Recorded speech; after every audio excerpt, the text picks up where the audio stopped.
Welcome to Metal Priestesses Podcast. I'm Elizabeth from Here She Roars. And I'm Jenny Shore. Today, we dedicate this episode to the unforgettable Wendy O. Williams and the legendary Plasmatics. Joining us, we're so honored to reunite after 2 decades, rhythm guitarist Wes Beech and lead guitarist Richie Stotts. As always, take it away, Wendy. It develops. We urge you to stay tuned to radio and TV and to stay indoors at all costs. As of 12 noon tomorrow, say goodbye to the world as you know it. Say goodbye to Metal Priestesses.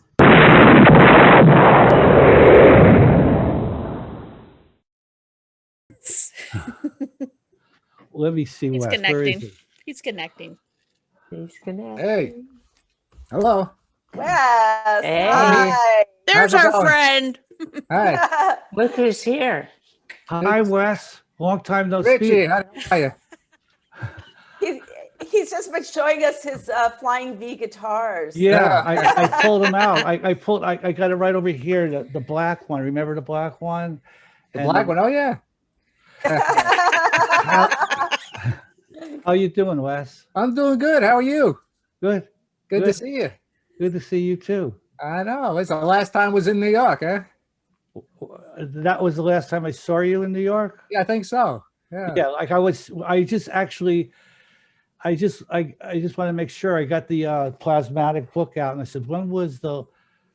I looked on the internet. I just to make sure. Wendy died in 1998, and I think we did the reunion in New York. Right. And then I saw you play at some club down there. Oh yeah. Oh, that was the last time I saw you. I was coming out. Uh-huh. I was like playing. Yeah, I remember that. Uh-huh. That was the last. So that was maybe 2000.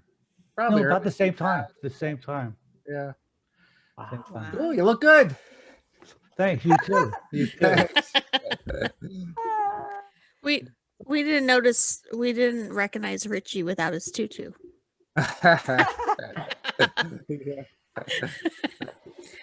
Wes, what are some of your fond memories of playing together in the Plasmatics? What are some of the highlights that you could think of? It was all great. I mean, we just had a blast the whole time. I mean, the whole idea was just to have a lot of fun and rock out, and I think that's what we did. Some of the fondest memory, I think, were doing some of the TV shows we did. Yeah. Like when we did Fridays and SCTV, did the Tom Snyder show a couple times. Yeah, he loved you guys. Yeah, he did. Did Wendy blow something up at the Tom Snyder show? Yeah, She blew up. did. Yeah. Uh-huh. Tom was just glad it wasn't him. Yeah. We did. I remember when we did the Tom Snyder show. And at the time, I was calling my parents all the time. I'm going to be on TV. And I remember we did the Tom Snyder show. Wes, remember we did it like 5:30. Right And- in the afternoon. And then I went home and I fell asleep. And I just it was like I went home and went to sleep. And then I woke up to see Tom Snyder. But I do remember one image in my mind was we got all ready. We did the sound check. And then all of a sudden it was showtime. So, okay, go. And then we get up on stage and there's Tom Snyder sitting in a chair like it's his living room. And Like he had in front of us. he had his legs crossed. I could have just reached out and touched him. Yeah, that was kind of unnerving. He was like right in front of us. Yeah. And the audience was behind him. And the thing with the Tom Snyder show was really funny was like, I used to jump around into the audience every once in a while. And our manager, Rod Swenson, he said, Rich, just go for it. Just jump into the audience, And I said, okay. So I ran into the audience and we had a long guitar chord. Remember, Wes? And I jumped up on the chairs and I was walking across the thing and I fell on this old man's lap. But the guitar got unplugged. There was no more guitar. And it was just Wes playing. But, my philosophy was just keep going, and I started pretending I was playing, This is live TV, totally like just happening. Air guitar. Yeah. It was like the last episode, but anyway. So what you're telling us is that you were a couple of wild guys back then. Oh yeah, we had a Probably great still time. are. Yeah. Yeah.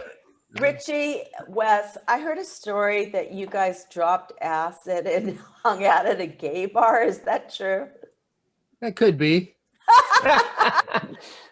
Yeah, it was the Odyssey Club in L.A. If you remember that place. Yeah. Oh yeah. And Yeah. it was in West Hollywood. Yeah.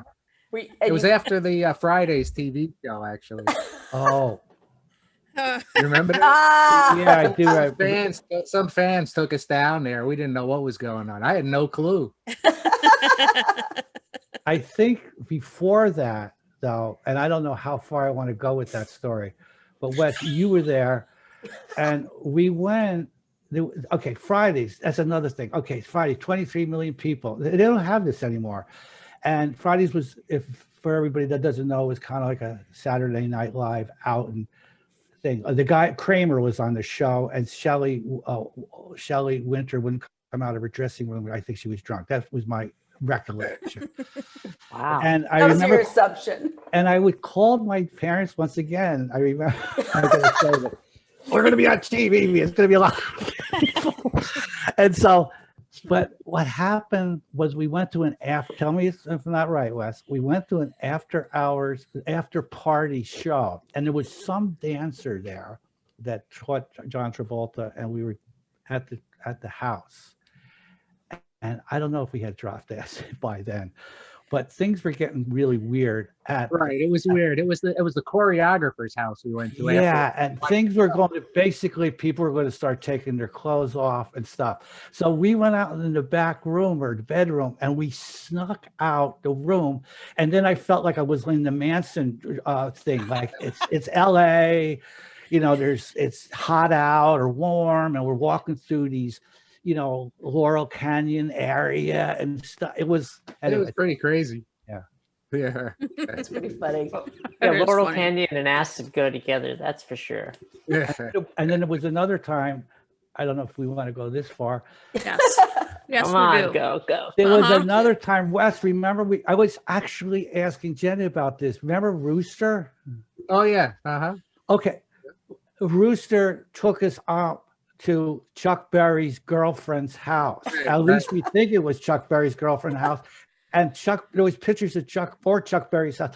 And there was pictures of him. There was some guy that from Caltech, was a professor of black holes, and we were really high. Right. It was so high, like the trees were moving, and we went up there with Rooster, who's another whole story. But he was like this guy, and everybody started jumping in the pool naked. And then we went down Laurel Canyon Boulevard in this little MG, and it was really scary, going really fast. Yeah. Wait, did he work at Mabuhay Gardens, or is that a different guy? Joe Carlucci. Okay, Oh. and he seemed to know everybody. Actually, after this, I hate to drop names, right, Wes? We went to Frank Zappa's house or something. Oh, cool. Yeah, we Oh, tried do to go there. Wait, do you know that Lady Gaga bought that house? No. She lives there now. I don't The know if log this is- cabin, you mean? Yeah, Holy cow. that was a pretty wild night. That was after Solid Gold. And remember, we were in there That was getting Solid. makeup. We were getting makeup for Solid Gold. Rooster's sitting in there getting makeup on like he's going to be on the show. He just sat in a chair and they started putting makop on him. Yeah. So funny. Yeah. Did Wendy Richie- go party with you guys? No, not No, really. she was like- No. She kind of missed some of the real He made fun no things. hijinks, that's for sure. But she encouraged it. She definitely I'm sure. encouraged it. Richie, as a wardrobe stylist, I want to ask you, what was the inspiration for some of your crazy wardrobe? Like, I know you were like one of the first to have a mohawk, right? And then you had these crazy costumes, like a nurse's costume, a tutu, all kinds of stuff, like a maid's costume. I don't know. Did you collaborate with Wendy on that, or did you just sort of come up with it? It's a really good question. And Wes, just give me a sec, because I know I can go on and talk too much. But Wes was there and he saw pretty much everything. But originally, the real inspiration, you got to go back and look at where we are in New York in the 70s. Actually, there's a good show by Fran Lebowitz right now with Martin Scorsese. She talks a little bit about the 70s. She's kind of like, but it's a good thing to get an idea of the 70s. She explains it. The New York Dolls is in this movie. Oh, wow. But New York was, you didn't know that it was so wild back there, you know? And I mean, it was kind of like anything goes, in a good way and a bad way. But when the Plasmatics first started, it was our first show, and I got on stage, and here's the inspiration. I was playing with a guy, our bass player was Chose Funahara, who looked great. He was shaved head, and he was total super shape. He's a Japanese guy. Stu Deutsch was on drums, and I was on stage, and all of a sudden I looked over, and Wendy had taken her top off, you know. And I was like, "What's going on here?" You know, I had like a shag haircut. I was into David Bowie, you know. I mean, before David Bowie, I was listening to the Grateful Dead, you know. But then I came to New York, and I was like New York Dolls and everything like that. Yeah. But it's like, wait a second. And so I said, but I also like the Mothers of Invention and all these other bands too. So I said, I got to kind of get with it. So I remember, you know, I did one thing with my hair and stuff, and I was watching TV, and I called Wendy up, and I said, you know, I just saw this movie, A Taxi Driver, and I think I got to get the haircut. Everybody's going to do this. Everybody's going to do the mohawk, I felt. So I got the haircut. My girlfriend pretty much dumped me. I walked around, and everybody yelled at me for a long time. They did, but then I felt then one thing. Then that wasn't enough. I dyed my hair blue, and from there I said, well, gee, that wasn't enough. And I was remember in the cab with Wendy, and we were talking about the New York Dolls, and I said, well, they kind of do drag, but it's kind of like guys. But I want to take it farther, kind of like not drag, just a man dressed in women's clothes. Right. So from there, I think the first thing was the nurse, and there was a show with Michael Caine with a nurse, and he was evil nurse, and so once I got the mohawk and the nurse, everything all fell into place, because then from the nurse I went to the French maid outfit, and then I went to the transvestite store to get the transmits, and I met all these great guys there, you know what I mean, and they helped me with the nurse's outfit. Then I got another outfit. Then I got the ballerina. Then I said, well, wait a second. I have a tutu with the ballerina. Then I might as well put the tutu with the nurse. And then I said, well, wait a second. Introduce them. And this is a funny story. So like, and I'll just end it here. I was talking to Wendy, and I said, well, gee, I need to have some kind of skirt over the tutu with the nurse's outfit. And she said, why don't you just get like a pleated tennis, those little tennis things? Yeah. And we were going up to Bloomingdale's and stealing that pleated $100 thing. And you remember so that, punk. Wes, right? Oh yeah. I remember shopping with you for pantyhose in the Midwest, and going into the lingerie store, and the old ladies behind the counter just looking at us like you were from Mars. It was all out of good fun, right? It was. I mean, I don't want to sound like it's like, but the whole band, we're talking. Anyway, that's how I started. It was a good poking fun, and you know, I mean, there was a lot of seriousness to it too. I mean, it was for real. Yeah. Well, as a trans woman, I'm going to give it the seal of approval. Yay! Okay. All right. So we have some fan questions. Wes, one of your fans wants to know, what was your relationship with the other CBGB's New York City punk bands? Well, I think it was good. You know, they were fans of ours. We were fans of theirs. You know, we'd go and see them. The Ramones would come and see us. And it was really good. I think it was a good, close-knit group of bands, you know, musicians. Did you cross paths with Jane County? Well, she came to see us actually in Berlin when we played there. Wow. Which was pretty wild, I thought. Yeah. That's the place to see her, I would think. Yeah. Oh yeah, and that was before the wall came down, so it was pretty intense. We drove wow. through Germany to get to Berlin, and you know, Wow. Russian tanks and all kinds of stuff on the side and barbed wire. It was a little scary, but it was a lot of fun. Wow. Wow. Richie, you wrote a song with Dee Dee Ramone. You were close with the Ramones and Joey Ramone especially. Oh, I got my okay. You wrote a Yeah, song I with did write a song with Dee Dee Ramone, yeah. and I saw. I don't know what happened. I can. Was it on his rap album? No, No. it was on. You know, at the time, after the Plasmatics, I actually became good friends with Joey, right? Like, Yeah. we talk on the phone. I don't know why a friend of mine knew each other. We knew each other, and so we just became kind of phone buddies. And then we'd meet for a beer and everything like that. And then I got a pickup truck. Joey drove. It's a long story. He drove around with me all the time. But what happened was I think it was in Tompkins Square Park. You got to know Dee Dee. Dee Dee's an idiot savant. Okay, he was an idiot savant. Like he's just a maniac. Yeah, but he's talented in this very crazy way. I remember meeting him in the park, and all of a sudden he had blonde hair, and he's like comes up to me and he's basically asking me if there's any chicks around that he knows that he can meet, and some pot. But then you start and once he finds out you can't give him any information, he's Bye-bye. he's just goodbye. I mean, it's not like it's a certain mental thing, like so. But then I met him again. So that was my first introduction. I just started talking to him, and then he says, "You know, what are you doing? Are you writing songs with Joey?" And I go, "No," which I actually had. And he said, "Joey's not doing anything. You know, I have to write all the songs all the time. And you know, I don't know why he doesn't write some songs with you. You could write a speed metal song with him. You know, and why don't we write a song together?" I go, "Okay." So he comes over to the house, and I had a 4-track, and we wrote a song. He said, "That's it. That's enough." And then he came back and he had the whole song together. It was called "Punishment Fits the Crime." Oh wow. True story. I went out with him and I don't remember him saying one single word to me. Isn't that the best kind of relationship, though? Yeah.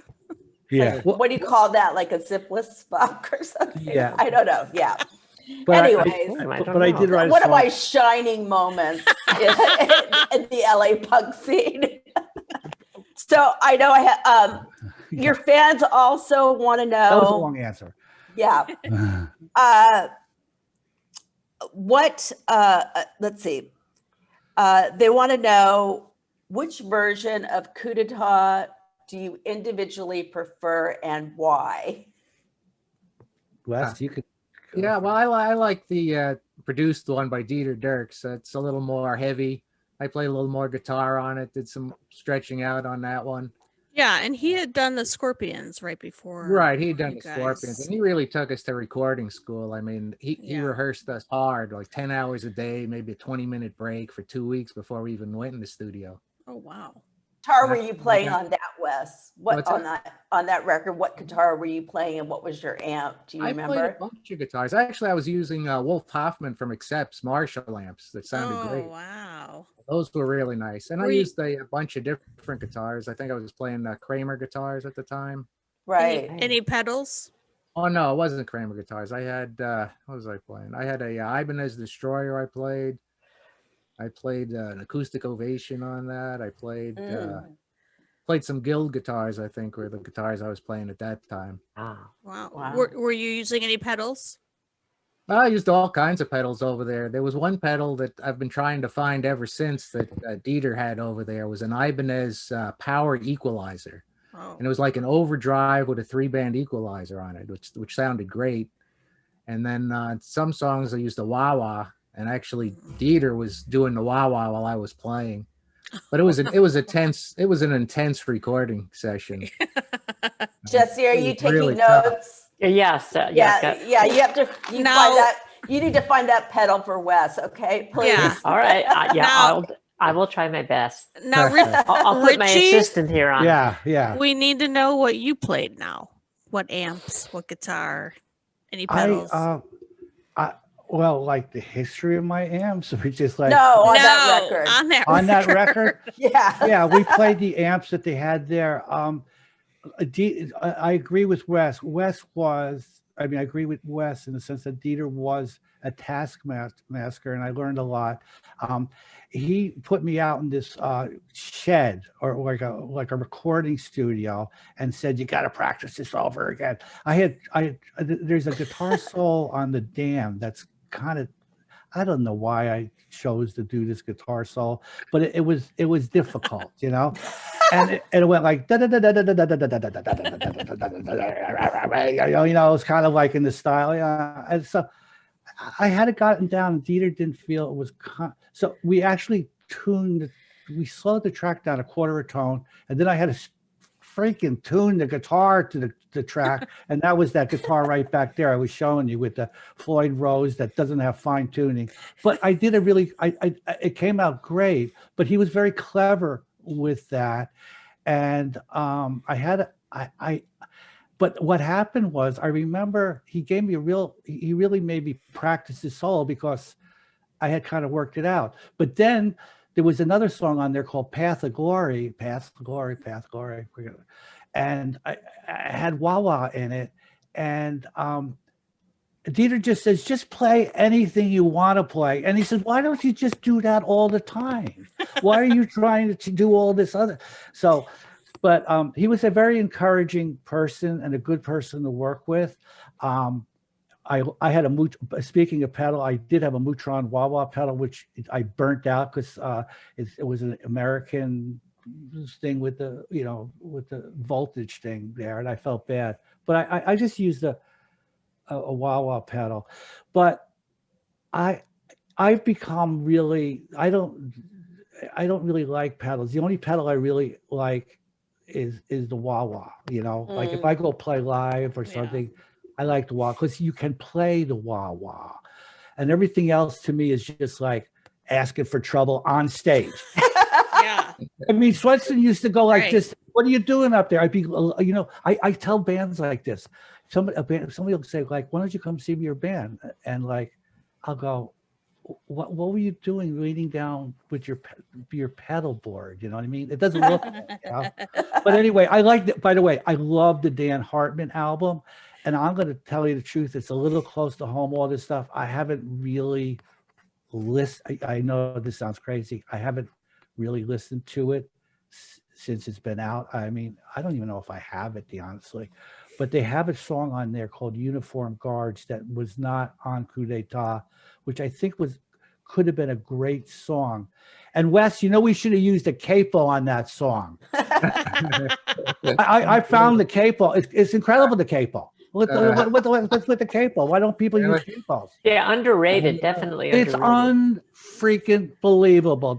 I'm like, oh, no. And they have such nice capos now. So, because I work with my wife, Carla. Carla has a record deal with Chesky Records, and they record straight to 2-track. You can't mess up. So, but I've written a couple of songs with her, and these guitar players are just phenomenal. Acoustic as well, and they all use capos, and I go, oh, what the heck is that? Anyway, Okay, Well, Wes. you know, they released Uniform Guards on a reissue. Yeah, Coup d'etat. I did hear that, but I love You hear Dan that? Hartman. It sounds great. Yeah. It's not really too polished, but I think it sounds really good. Yeah, and Dan Hartman and he was such a wonderful guy and a big supporter of the band. So I don't want to say anything. I think Coup d'etat, yeah, of course, is probably a more produced album, but I still like. I don't know. I got to go back and listen to it, so I don't know. I have the answer for that question, really. Wes, is there, your fans want to know, is there any Plasmatics media that has not been released? I'm sure there's a few things that haven't been released that probably aren't going to come out just because they weren't finished. Yeah. You know, there's some demos of a lot of things we did because we used to constantly write songs. We had tons of songs. In fact, I think for that Coup d'etat album, we probably had 70 songs. Oh, Wow. I mean, we had tons of songs we were always writing. And they're very emphatic. They want to know, tell us everything about recording New Hope and For the Wretched. Well, I want to know everything. That was crazy. This is for Wes. Okay. Yes. Sorry. Sorry about that, Richie. Well, New Hope was pretty crazy because I had just been in the band probably a short time for that one, and we went in. We were recording with Jimmy Miller, who we liked because he produced Motorhead's Bomber and yeah. Overkill album. We really liked the sounds on those, so we thought he'd come in and give us a real heavy, powerful sound. But because all his years working with the Rolling Stones, he was a total mess, and it was pretty much a lost cause that recording session. We'd show up and he'd disappear for hours at a time. We couldn't find him. Be looking all over the studio for him, and then finally he'd be passed out in a lady's bathroom. Another time we were recording, and he said, "Oh, I'm going out for a minute." He went out and he never came back. Oh boy. How did that get done? Well, the engineer helped pull a lot of that together, and then Rod Swenson came in and he helped finish it up. Did a lot of the production on that, and it's a pretty raw album. It stands up today. I know it was Johnny Ramone's favorite album, all the ones we did, and Rick Rubin's most favorite album too. Was it? Yeah. Rick. Yeah. And I just got to throw a thing about Jimmy Miller. I mean, I know it seems like he's always getting a little bit of a bad rap. I don't know, but first of all, he did the great Stones albums, just fantastic. And I have a whole theory about that. But I think Jimmy Miller during that album had moments of brilliance. On Wes's song, Monkey Soup, out of nowhere, he added the percussion. He did a lot of percussion on the Stones. I thought that really made that song. I mean, cowbell part. Yeah, that was great. And there was another time that Jimmy Miller, it's almost like kind of like what Dieter Dirks said to me. He says, "What are you doing?" I said, "I'm going to try to play something different here." He goes, "No, just keep doing the Chuck Berry stuff. Keith Richards made a career out of doing this. You know what I mean?" So, I mean, there was words to wisdom. You just got to pick them out. So I think he had moments there in that album. And I don't know. I mean, Alejandra, do you have any questions for Richie and Wes?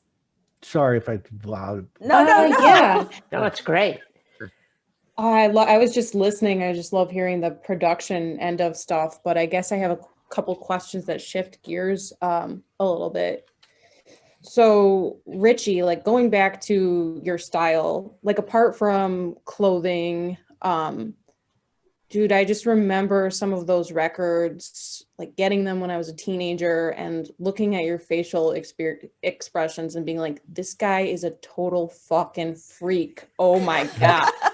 And like, just like not even being able to like comprehend like what is going on here. I just want to know, like, I don't know. I feel like there's so much image consciousness, you have to make an impression, but most people are trying to look more glamorous or more hot or tougher or whatever. And then with your aesthetic, it's just bizarre. Like, it doesn't seem like you were bringing that element of ego into it. And it's like an alien life form almost, with especially on a Beyond the Valley, the wrist kind of, well, I have a copy of it actually here. That's a true fan. Yeah, like just like that facial expression. I'm like, how'd you decide like this is the one I'm gonna fucking go with? This is how I want to be immortalized. I don't know. I guess I'm a ham. I shouldn't say that. I don't mean to say that. I think it's a character that was kind of created, but I think like the band for me, I mean, we're all different. We're all different components. Wes and Wendy and John Bouvard, and going back to Jose, and then we brought in Chris. Everybody brought T.C. Tolliver. We all brought in our own different element. And what was great about the band, it was an environment. And I give Rod and Wendy a lot of credit for encouraging or bringing, letting those components kind of do their thing. So anyway, I think it was real. Like it just happened organically, is what you're saying. Yeah. Like the music itself was so like once I stepped on the stage with the tutu and the flying V, and it was dry ice and everything. It's like you're an actor, but that person is you. So when you go off the stage, even though you're a little bit, it's still there. So you're trying to.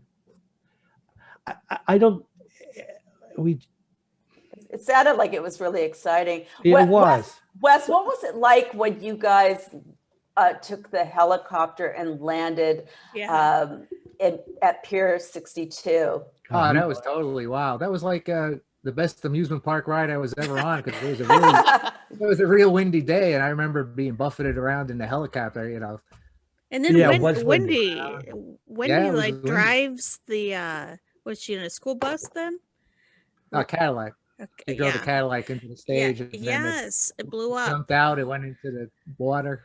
It was supposed to stop. It was supposed to stop on top of the stage, but it just kept going. And we all remember, Wes, wasn't it not true? We all we ran and we looked, and it was just sort of burbling. It was like surreal watching the whole thing to unfold. Wendy probably planned that. and Wes, you had those really cool black things right under the eyes, grease paint or something like that. I love that look. It really black and white, very thanks. Something that Nikki Sixx stole from me. Yeah, with your stole really everything. Your spiky blonde hair. Yeah, it was that was also, I think, a really strong look. Ahead of its time. I think Billy Idol got that from me too.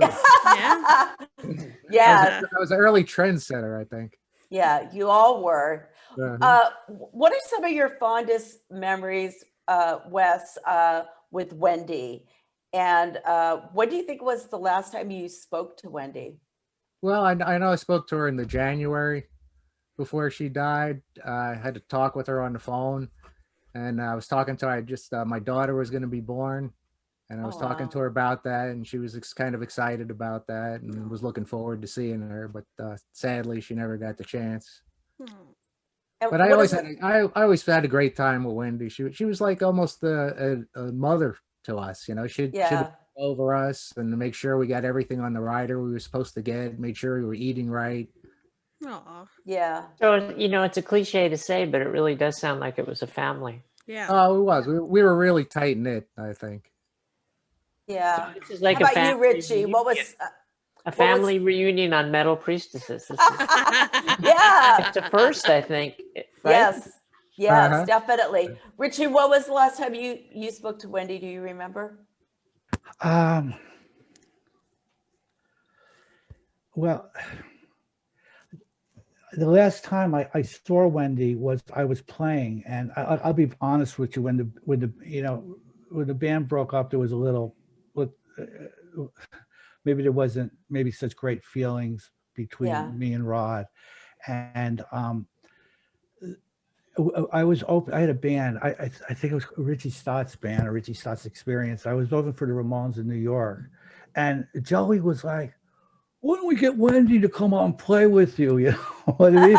And I was like, "Well, yeah, I don't know if she wants to do that. That would be a good idea." So he called. Joey called Rod up and Wendy, and Wendy came up, and it was really great that Joey did it. And it was great. It was great that they came by, and it was bittersweet, And she came up. I don't know what we did with Master Plan or some song like that, and it really worked out well. Then some girl on the stage bit my leg, and I still have a scar on it. Speaking about Wendy, oh yeah, that's an funny stories about Wendy. One time we were on stage. Anyway, she came up on stage. It was great, and that was the last time I saw her. That was in 1990. Okay. Oh wow. There was talks about having a reunion, maybe peppered in that time before she died. But one time, Wendy used to do this thing with a shotgun. She'd shoot everybody, you know, like not shoot everybody, shoot the amps, and they would blow up. Remember, Wes? Mm-hmm. And one time she kind of like missed and shot me in the leg, and it was, you know, it's not really bullets in there, but there was like just. So I still have a scar, another scar on my leg from Wendy shooting me in the Same leg? Was it the same leg? Well, the other one was a bite on my ankle. You know, like when you put your feet on the stage. Oh, gotcha. Okay. And some woman like this. That was the other one. So it's like going to war or being in a battle or something, being up on stage with you guys. But I mean, that's It was. I used to call it the Rock Wars. You know, we survived the Rock Wars because that's really what it was like. That's a good question, though. Like, what were the fans like with you guys? Crazed. They were absolutely crazed. It sounds like it. They were insane. We did a show at the Santa Monica Civic Center, and I had that Sardonyx guitar, the kind of futuristic guitar, and I ran on stage, slammed into me, and broke the headstock off it. Oh, come on. Oh. You lost a lot of guitars. What happened to your Firebird? A Thunderbird. Oh, well, no, it was a Firebird. Yeah, it was a Firebird. Yeah, it was sitting on a guitar stand on the stage, and I'm sitting there watching it as the roadies were coming by with a ladder, and the guy knocked it off, snapped the headstalk off to that. I think that's what I remember reading. This is off topic a little bit. Jackie Fox, that's how she left the band, because her I think it was a Thunderbird bass. Someone did that and it snapped off, and that was like her final straw. Yeah, well, Gibsons were notorious for having weak wood on the headstocks. Richie, you know that. Your Flying V used to have to epoxy the headstock on before every show. I just would take epoxy, which would work, but epoxy is very brittle, so it would just break again, and that's why I kind of switched to these other guitars. That these guitars that I had at the end were fairly rugged. I thought they were fairly indestructible. Because they had the necks on these Flying V's. I had this. They're like fender necks. They're made out of a different type of wood. The Gibsons, and you know, it's a little more brittle. What, Wes, you know, I don't know what type of wood it is. It's mahogany. It was mahogany. That was mahogany. Yeah, it was. Now, can we get kind of controversial? Can we ask you? You mean we haven't been yet? No, I mean we have, but no. We want to ask about what was your feeling about Miley Cyrus and her recent album? Dun dun. No, I don't mind it. I think it exposes Plasmatics to a wider audience. You know, Miley Cyrus fans probably have no idea who the Plasmatics were. So hopefully some of her fans will go out there, search for our product and listen to it, and maybe they'll be enlightened by it. Have the album sales gone up is the question. Well, we have seen the bump in I think. Whether that's why or not, I don't know. I think I have a hard time with it because I don't think she's authentic. And so when I think of Wendy, I think of authenticity so much. I mean, I feel like Wendy was born and she knew exactly who she was, and that's what she did, like, for the rest of her life. And Miley, she's a puppet. That's just my thoughts. Richie, you can tell Richie wants to say something about it. I'm trying to hold my Come on. Come on, Richie. Okay, Miley Cyrus. A few years ago, I've been following her. I have these weird things where I read obituaries and I watch people and their careers go and all this stuff. And I always thought there was something there, like when she was doing the Hannah Montana. I mean, it was annoying, I suppose. And then when she did Wrecking Ball, that song, I think it's a great song. I like it too. I think it's like a classic kind of foreigner power bop. And the guitar. And I saw her do that live on one of those morning shows. And she can really sing. I mean, now, whether you like her or not, I don't know, but she kind of pushes the envelope. As far as this thing with the plasmatic stuff or the stuff, I don't care. You know, I mean, fine. You know, go ahead, do that. Because I think she's sort of paying a little bit of a wink to the Plasmatics, or maybe not, or the photographer was, or whoever did it. But a big wink, a big wink. Yeah, but Like I mean, look, I'm not I don't go listen to Miley Cyrus, but I did like that one song, and so I like that one song too. I Yeah. think she can sing. I mean, I'm not denying that. I just don't think she's authentic. I think she I get she it. kind of just like, plus the fact that Wendy was so against consumerism and materialism, and it's like that's what Miley exposes. Like that's her thing. And it's like so anti-Wendy. So I take offense to it. Yeah, I really wonder like what Wendy would be thinking in these times. Just, it seemed like that she had such a heavy heart with the way the direction of the world, with consumerism, with her, she was an animal rights activist, correct? And I just wonder what she would be thinking, right now. I don't think she could. It seems like it would be, It'd probably piss her off, that's for sure. yeah. That's a good way of putting it. From working with her, did you sort of adopt some of those attitudes too? I mean, did she sort of, expose a different side of things? Did you feel in tune with those political beliefs and the statements and the anti-materialism? Yeah. Oh yeah, sure. Yeah.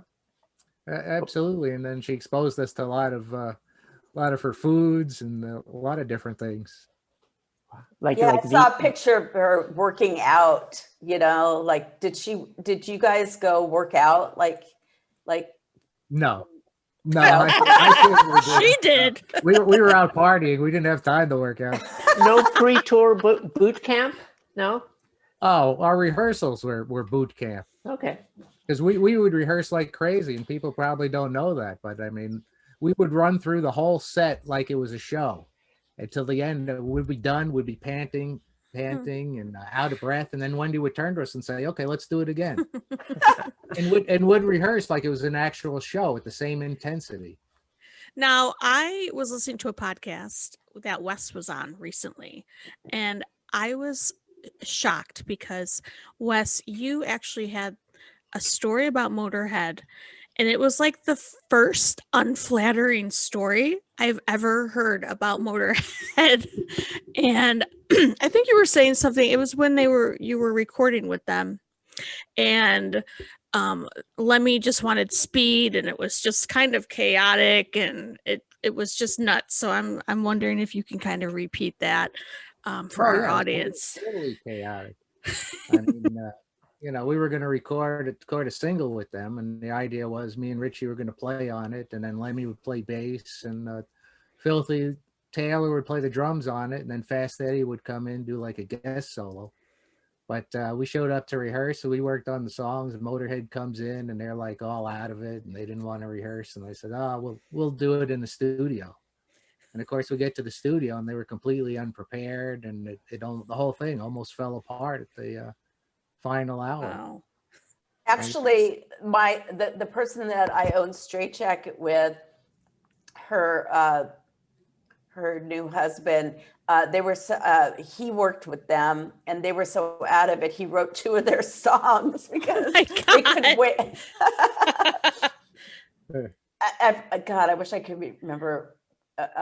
Is War Pig? I forget what it's called now, but it's one of their most famous songs, and he had to write the lyrics because they couldn't wake Lemmy up. Oh, jeez. Well, it sounds like the two of you you did your partying, but you separated it from when you were actually doing your gigs and your rehearsals and your recording. Yeah, we were like Boy Scouts compared with Motorhead. Like I went up. Speaking of that time, around that time, Rod said, "Go wake up the guys, Motorhead, have them at the studio." And I think I went over to the hotel, and I knocked on Filthy's door. He was just getting up. I walked on Fast Eddie's door, say, Then I knocked on Lenny's door. he's in there. He was eating Slim Jims and having some vodka like early in the morning. But I'll tell you something about Lemmy. I love Lemmy. I really do.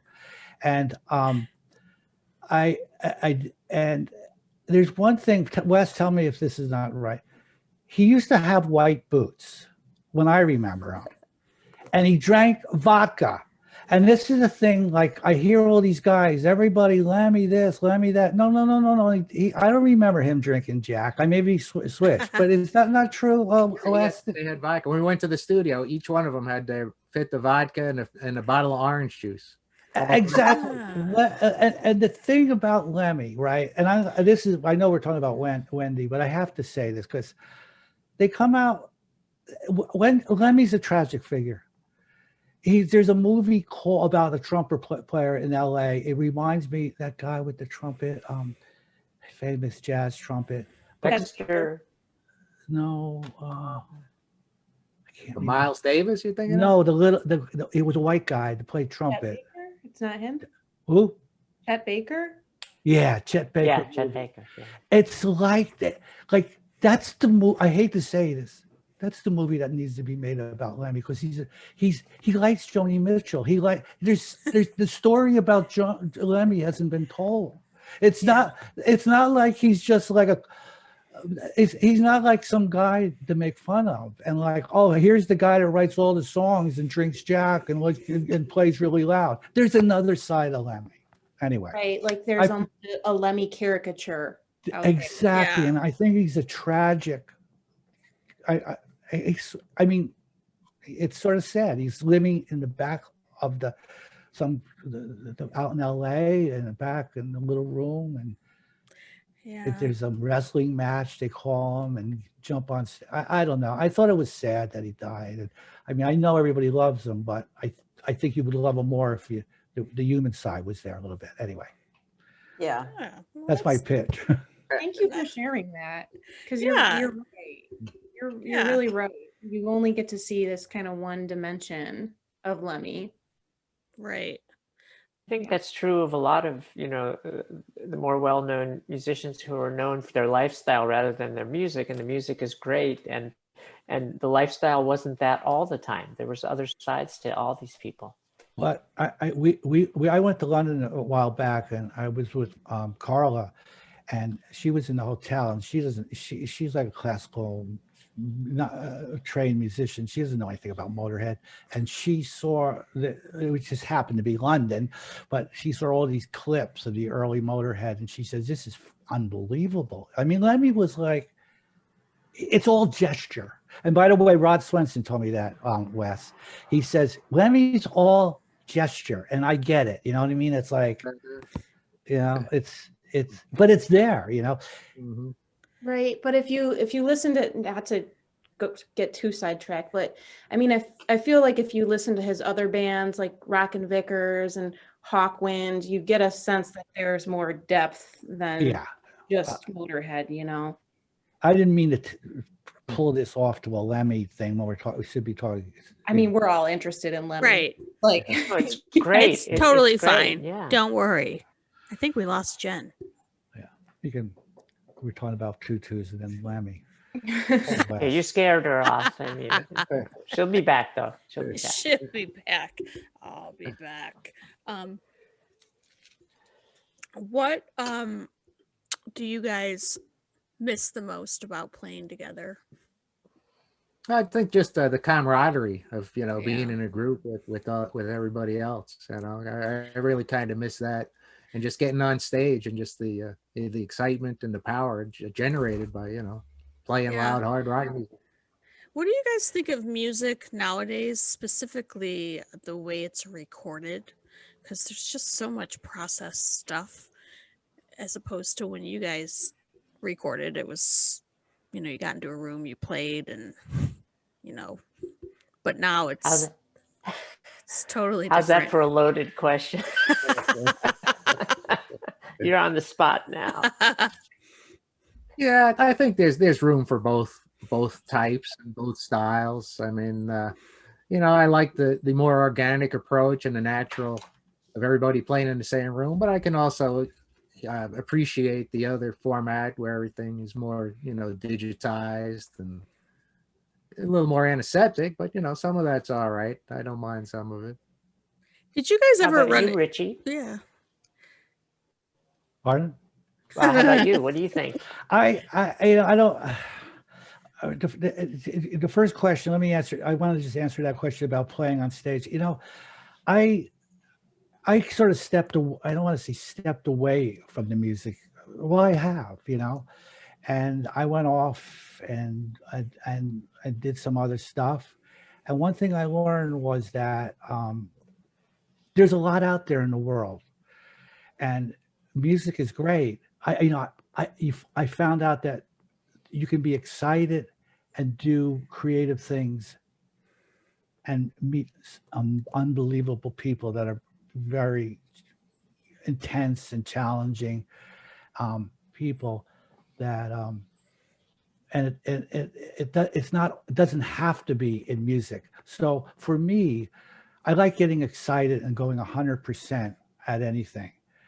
And I think I've done that in some other ways, but I do miss music once in a while. I'm looking at my guitars here, but the music today, I think there's a lot of great stuff. I mean, I watched the inauguration and I was like, holy crap. I was like, that song by Katy Perry, I didn't even understand that before. And then I was like, oh my God, I get it now. I kind of got it.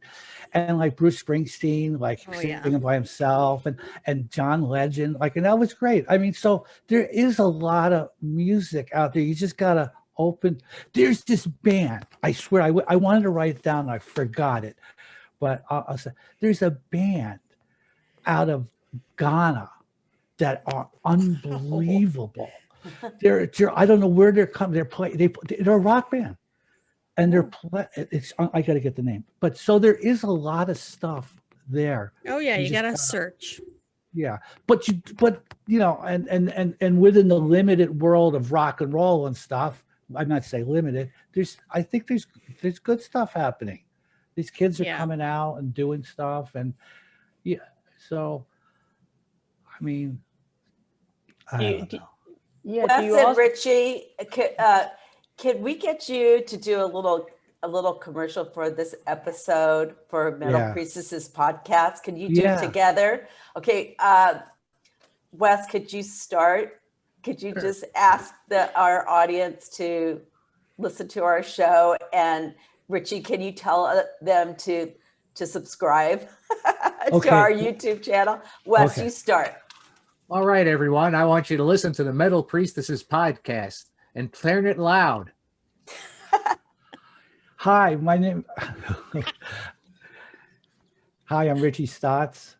I played with the Plasmatics, and I want everybody to tune into the Metal Priestesses podcast, especially the one that myself and my good friend and bandmate Wes Beech are on. Perfect. You guys Thank are pros. you. I mean, you're pros. I get one question. So, do you think of yourself as musical artists? Do you see rock and roll as art? Oh, definitely. Yeah, I definitely think it's an art. I definitely do too, but I would take it one step farther, that I think our band transcended. I hate to use that word, transcended, but maybe was, if you took the Venn diagram of things in the world, there would be rock music, and Plasmatics would have part of rock music, but there would be other elements. I think we transcended that.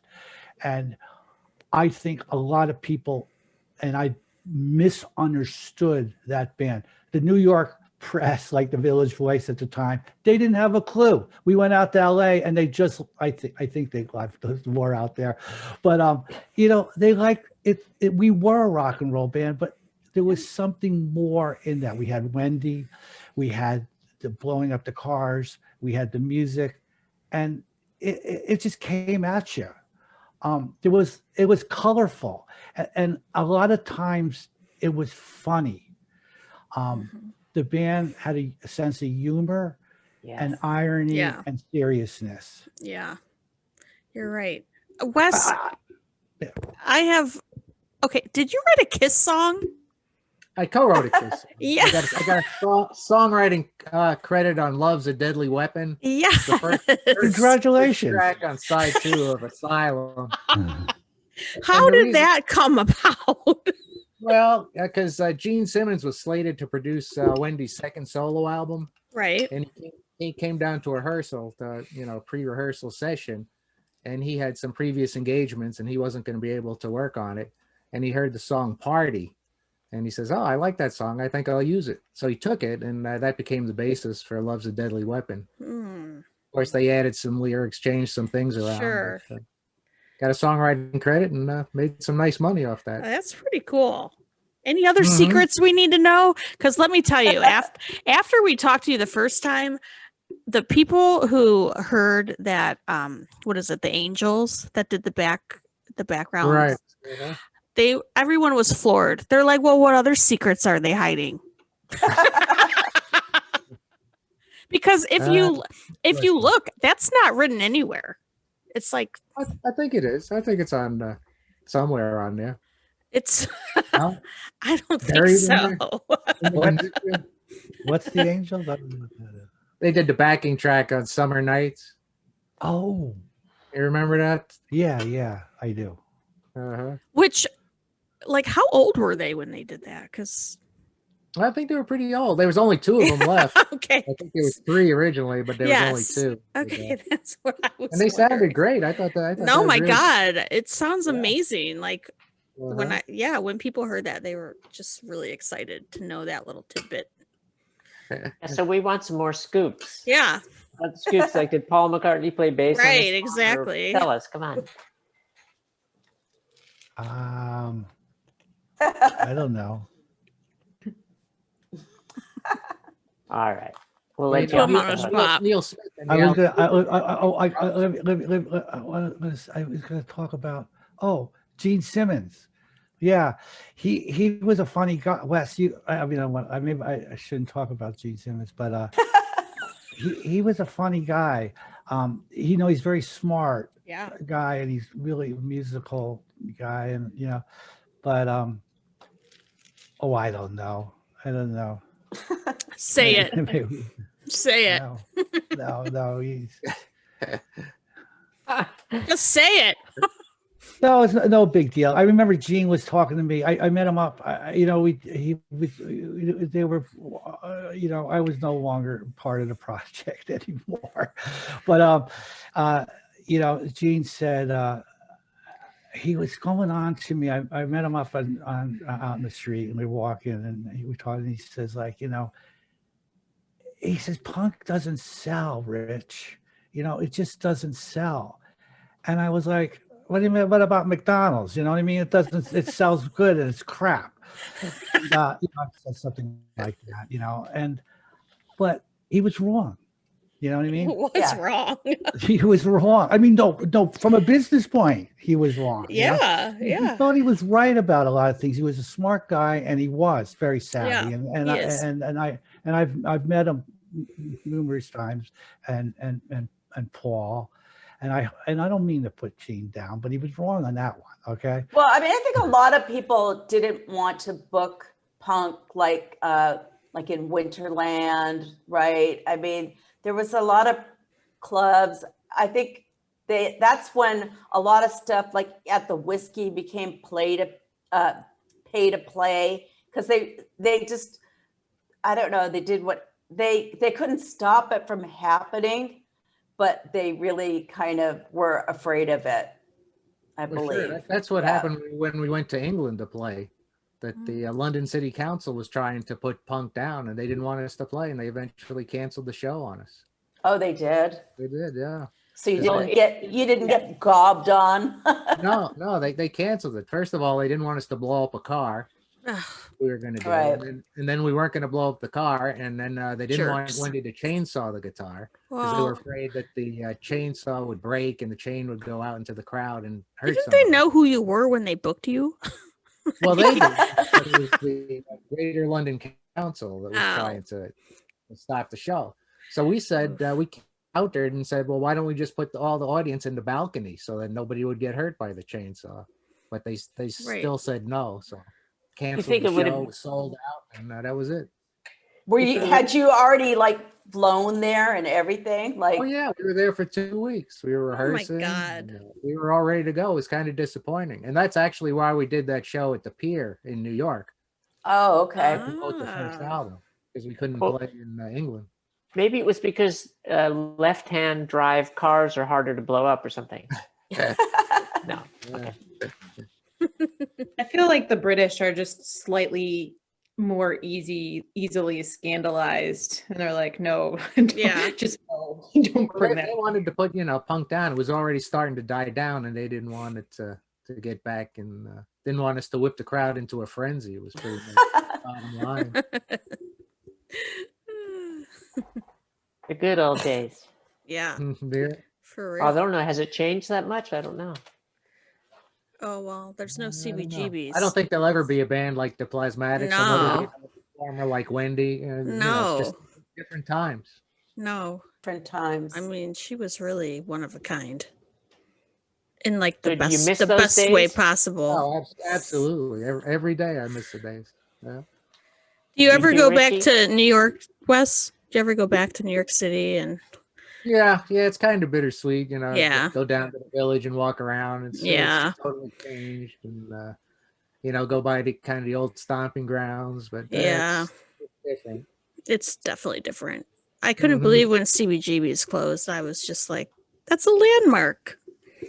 All right. It was a shithole, but Is it a clothing store now? It is a clothing. Yeah. Yeah, it's John Varvatos' store, and I saw. It's funny, they have a store, but John Varvatos has some music in there, and I saw Steve Tyler play downstairs. Unbelievable, in a little room downstairs. Anyway, but I got Jimmy Page's autograph at a book signing at that thing, whatever that. Wow. Yeah, I shook his hand. He had like bodyguards around. It was really strange and stuff like that. Wow. okay, you were in the Plasmatics, and you're all. Hey, He should have gotten your autograph. I have blown them up. I have to say, you want some stuff, and Wes, you were part of this, of course you were. But like one thing about our band too, we were the hardest working band. I believe Period. it. Like I read this interview, right, with Tony Iommi, and he goes like this. Yeah, I joined Jethro Tull for like a week or something. But one thing I learned from them is that they started rehearsing at 9 o'clock in the morning. And I went back to the guys and said, we have the sound, so we just got to rehearse more. He was a smart guy. But what I'm saying is that we were kind of like that too. Like Wes was saying, we rehearsed every day from 5 to 7, but we also postered. It was unbelievable. It's an untold story. we actually went to Boston or Philly on the train, Philadelphia on the train with poster and buckets, and we'd poster Plasmatics all over with it. And people go, people would know about the band just because of the poster. People go, hey, like, how come somebody comes? How many people come? How come so many people are coming to your shows? Because we put posters around, and it was unbelievable that we did all this crazy sort of work in the beginning to get that band going, and we didn't just have equipment to move. There was no money, if you remember. We didn't get any money for like the first year I was in the band. I didn't see a dime. Yeah, there was no money, and there was the equipment.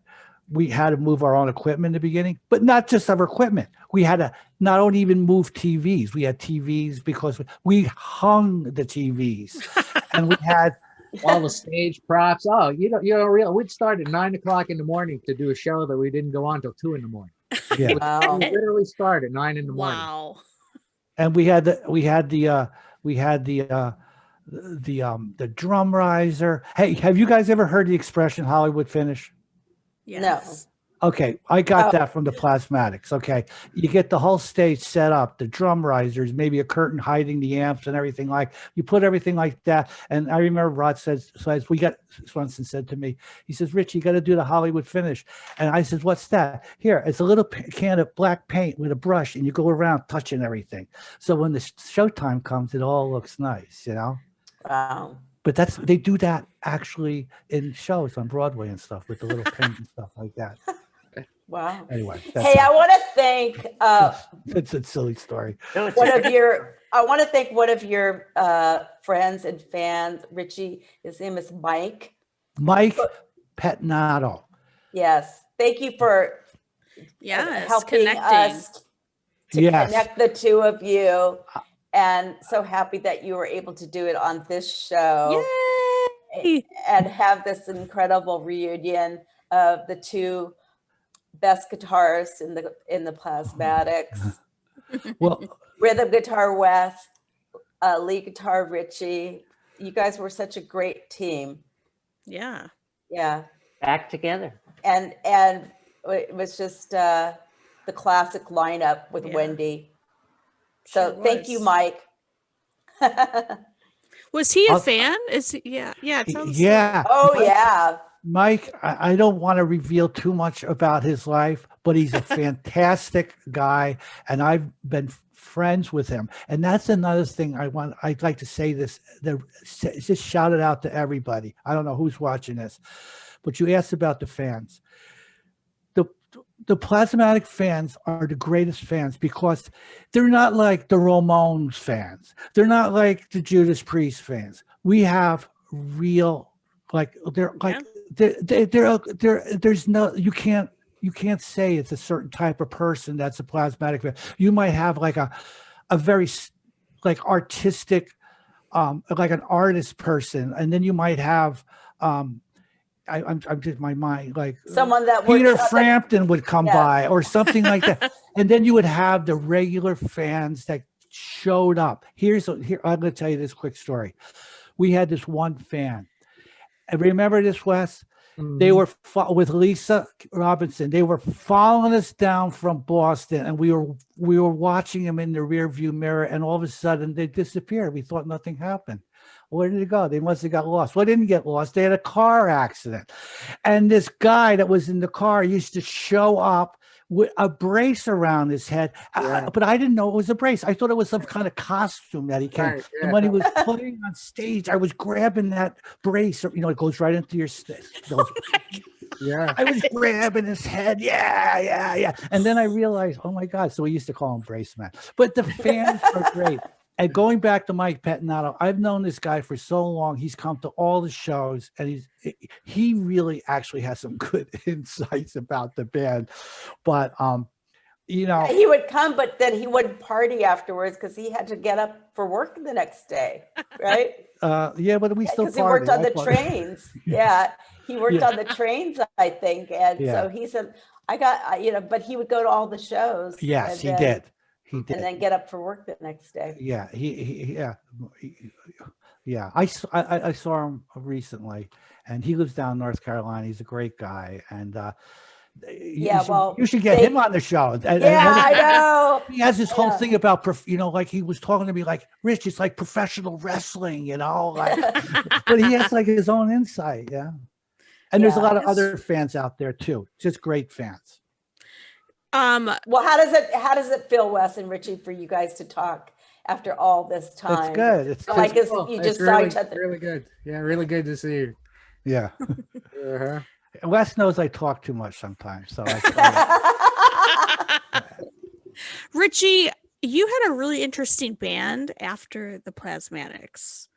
You had Tommy Hilfiger's brothers. It was a crazy band, and we really had some. We were playing the clubs, and we had really good crowds, and we had how do you say it? We did well, and how that band started, and a lot of people, King Flux, okay, yeah. And what happened was John Beauvoir and me started writing some songs. And we made a little demo, and it sounded pretty good. it was a little more like on the hard rock side.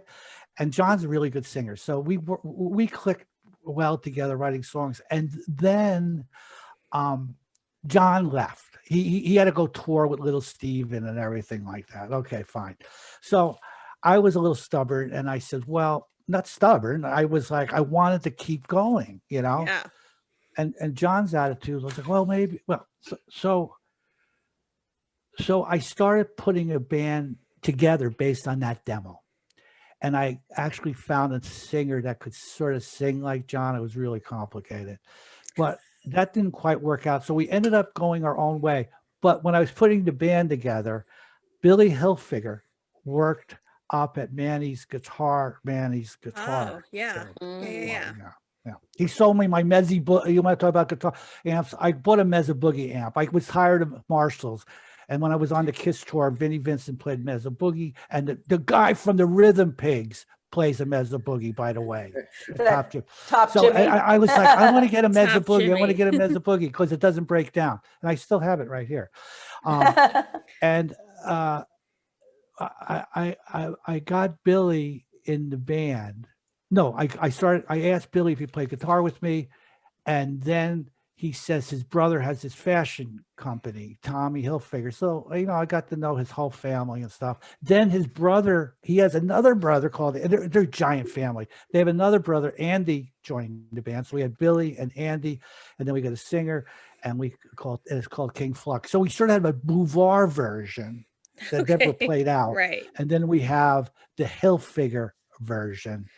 and I've remained friends with Billy and Andy for a long time. Billy unfortunately passed away back in 2001. Billy was a funny guy. Like at the Wendy rehearsal, Wendy reunion at CBGB's, Billy and Joey were there, and there was some issue with Billy's brother going out with Joey's girlfriend. I couldn't. So they were kind of like, you know, kind of feeling each other out, and Joey was like, I got cancer. And Billy was, I got cancer too. And Billy was like, yeah, it's a bummer, you know, and then they became friends. They were talking about cancer and right in front of the stage, right? Like where we were playing. Unfortunately, Billy died and Joey died that year. And but anyway, that's the story. But we do have some demos, and we've never released it. And I got a lot of flack from the members of the band. Wes, I don't know about. I think everybody can maybe understand this being a musician. We got some offers for a record deal, right? And I made some terrible choices, maybe not terrible, but I was like, no, we gotta like wait for the big deal, you know what I mean? I got greedy, maybe. You are one of the people that were very close to Joey Ramone. And I don't think there's like a lot people know about him. I think he's a little bit mysterious. So what would you like people to know? I used to have this pickup truck, right? Yes. And I bought it. I just love this. This goes to the Hilfigers at the time. I was doing gardening, by the way, after this. I became a really good another career that I've done.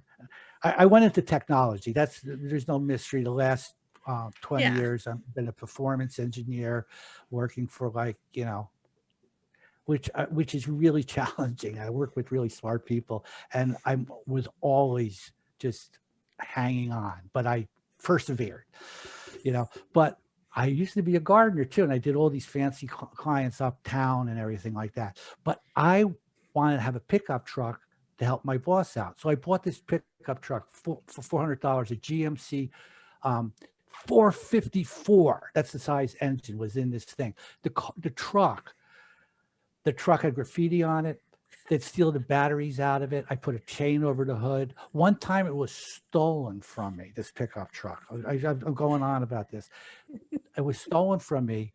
And I was crying in my house a little bit at night. And the guy calls me, he says, yeah, I got your truck. It's like, I talked to these guys, they'll sell it back to you. I mean, I know the guys that took your truck. You just got to meet me down at the Burger King on Delancey Street. And I was like, really? So I went down to Delancey Street, and the guy was hanging out of the truck. He was a messed up guy. I got my truck back. Anyway, Joey Ramone gave me horns for that pickup truck.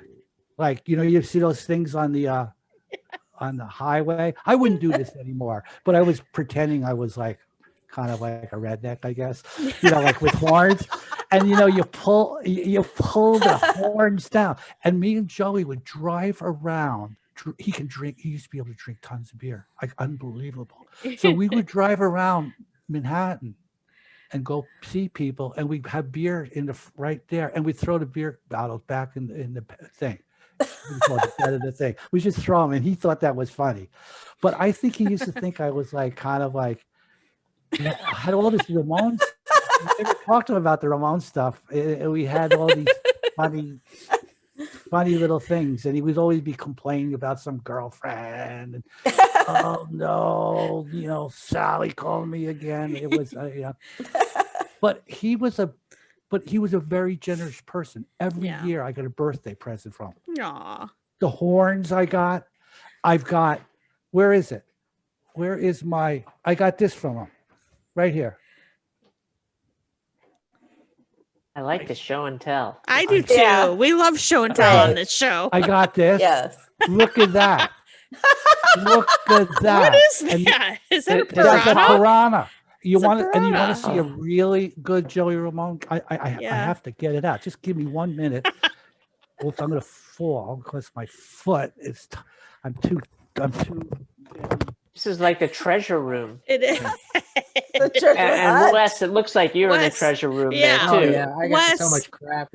I can't stand. I can't move in here. Wes, what are you gonna show and tell? Oh, here I'll show you. Oh, Wes has I'm something. full for the guitar player. Now we're talking. Oh yeah! This is a Wow! jacket, right? And this is a prototype. Wow! Hang on, Wes. beautiful. Hang on, Richie, Yeah, it plays great. Oh, I'm sorry. I didn't mean to snarf that. No, No, that's okay. It's all good. No, And then it's it's all got my good. name on it. See, it's got my name, Richie. Wow! So to answer the question, that's the type of guy Joey was. I mean, he was. He a really seemed good like a sweetheart. I always laugh because the Ramones, they kind of hated each other.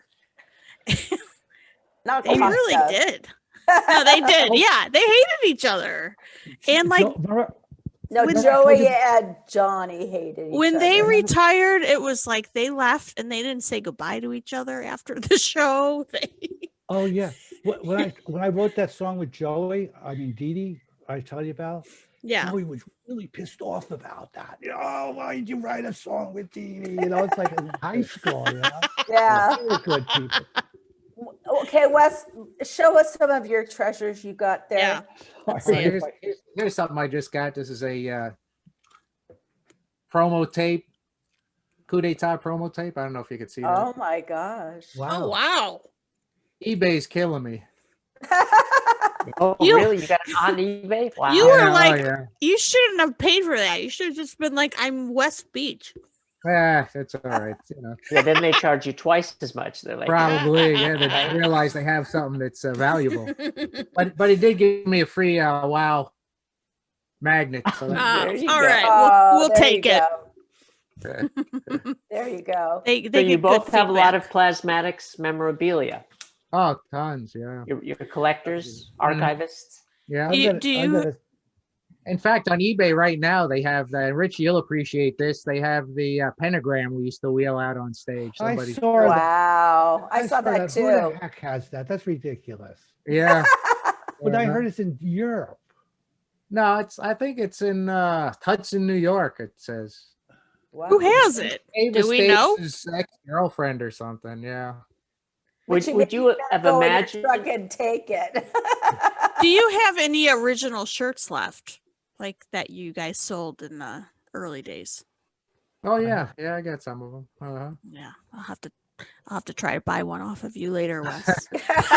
Yeah, we'll wear them for our podcast. Yes. I have a Plasmatics. I know. I was noticed that. Very nice. I've got one on too. Yeah.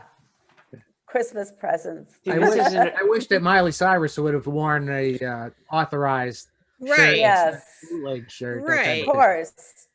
She could afford it. She could afford like 30. I I wonder if she even aware. Like I was, that's what I was saying. Maybe it was just a photographer that slipped that in, and she's just like not clueless. But I mean, look how. Well, she talked in one of her interviews how she channeled her inner Wendy O. For this album. Was that Howard Stern? Was that the Howard Stern show? I don't think so. It was a print interview, and I thought, well, I don't think so, but okay. Do they pay royalties for people who are channeling people? How does that work? Right. Wait, I was channeling Wendy when I was doing my makeup this morning. Me too. Yeah, I was just like kind of surprised she didn't ask you guys to collaborate with her or to do a cover of one of the Plasmatics. Well, it's not too late if she's listening to this. Miley, come on, they're here. Get them back together. That's Put right. them up on stage. I'm telling you. Only if Richie wears the tutu. Yeah, and we'll only take 20%. I don't know how to go back to that. You know, like. Do you still have the legs for that, Richie? I don't have. How about a Plasmatics box set? Do we ever see that in the horizon? That would be nice. I don't know. We'll have to see. It could come with Time will tell. explosives and stuff, right? Yeah. Well, thank you guys so much. Thank you so much for coming on the show. We love having you. this giant reunion with us. And will you come on next season too? Oh, absolutely. Anytime. Yeah. Okay. Thanks for having me, and thanks for hooking me up with Richie. It was so good to see him again. Yeah. This is always we always want to do a tribute to Wendy every season. Definitely. So we no, I had a great time. I haven't seen Wes. I was like a little bit like, oh, I haven't seen Wes. Is this going to be awkward? And then I was like, I was talking to Carla and Carla, my wife, and I was like, maybe I should write some notes down and stuff. And I just talking about it last night and this morning refreshed my mind about a few things, and it was good. But there's a lot of really fun things that happen with the band, a lot of interesting things that can't be covered in an hour. And well, we want you to write them down so when you come back. And there's there's a book. I mean, I'm not here to promote this book because I don't get any cuts on anything. But anyway, this woman contacted me, and there's a book out called, I wrote it down here, and I don't know where I wrote it. Elizabeth, you know what it's called, right?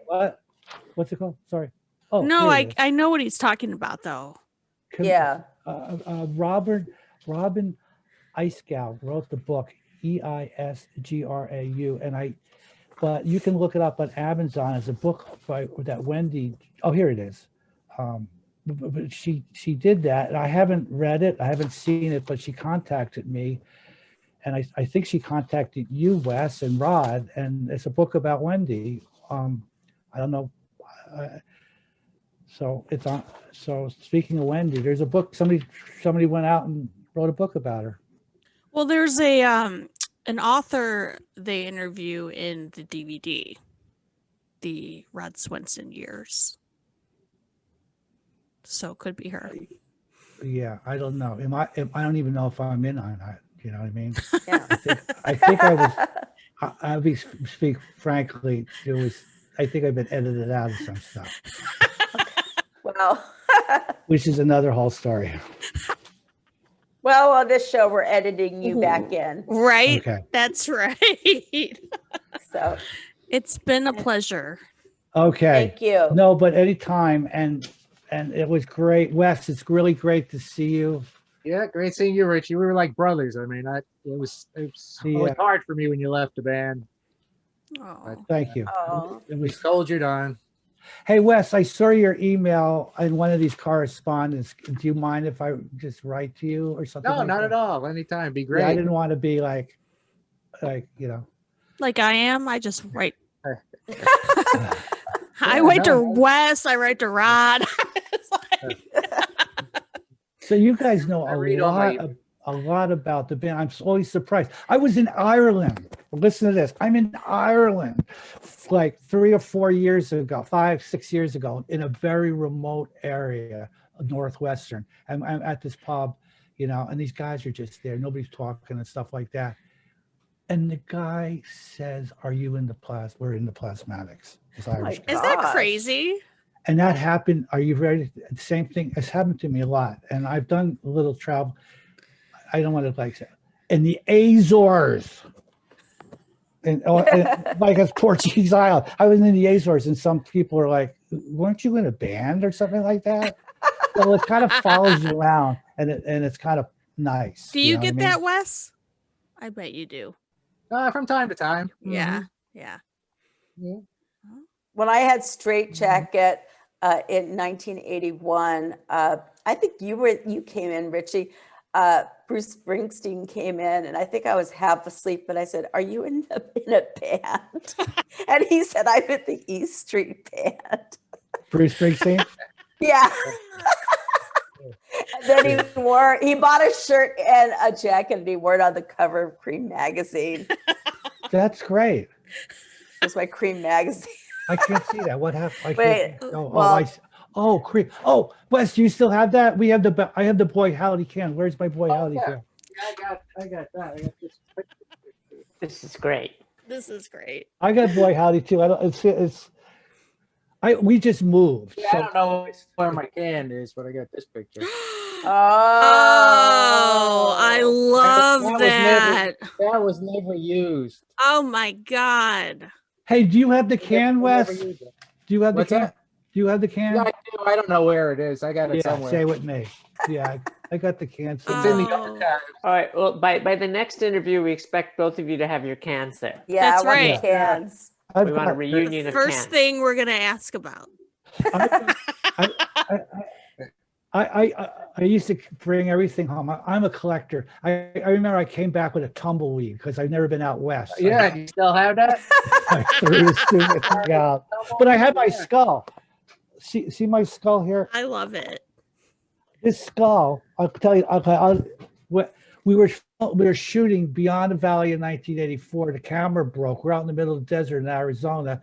And we remember, Wes, we took the horses, rode them up into the desert and stuff like that. Mm-hmm. And I was like way up in the desert.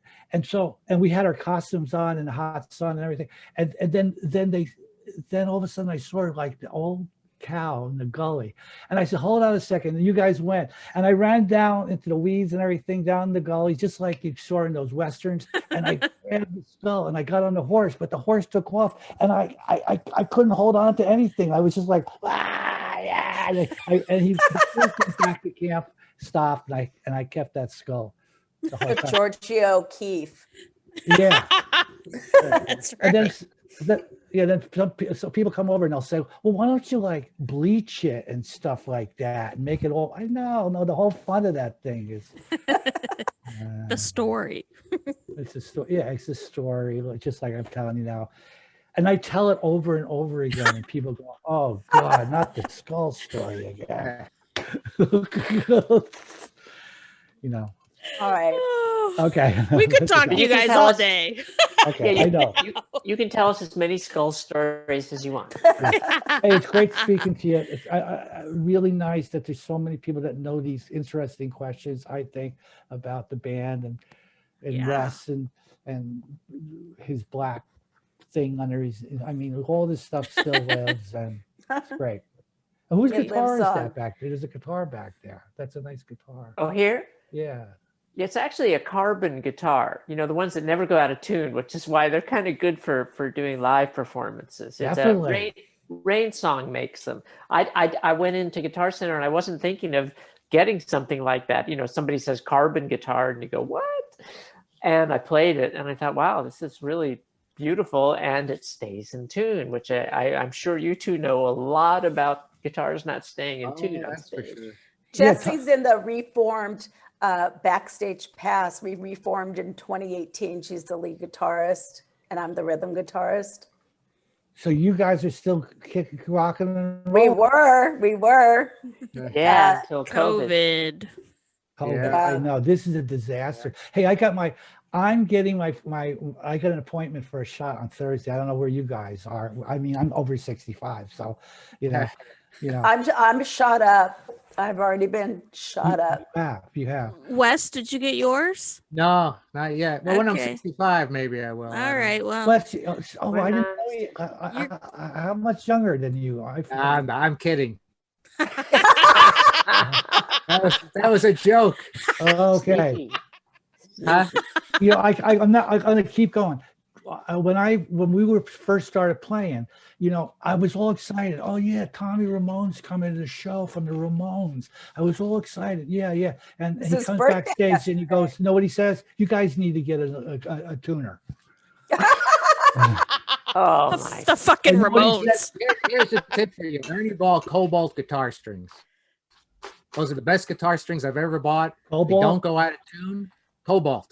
Have you ever tried them? Hey. Try them. They don't go out of tune. I put them on guitars. They still stay in tune. I've had them flown, and they still stay in tune.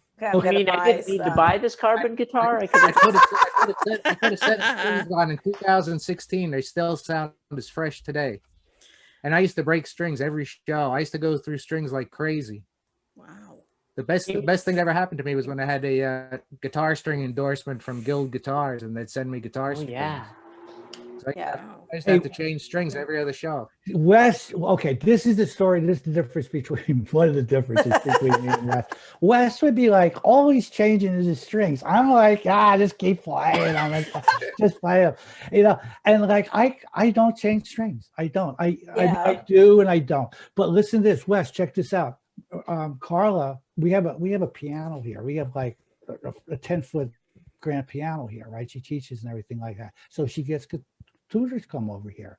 So this tutor comes over and he goes, oh, I know who that guy is. I worked with the guitar player in the Plasmatics.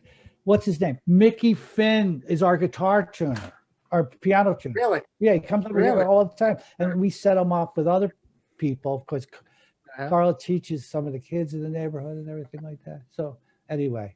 Full circle.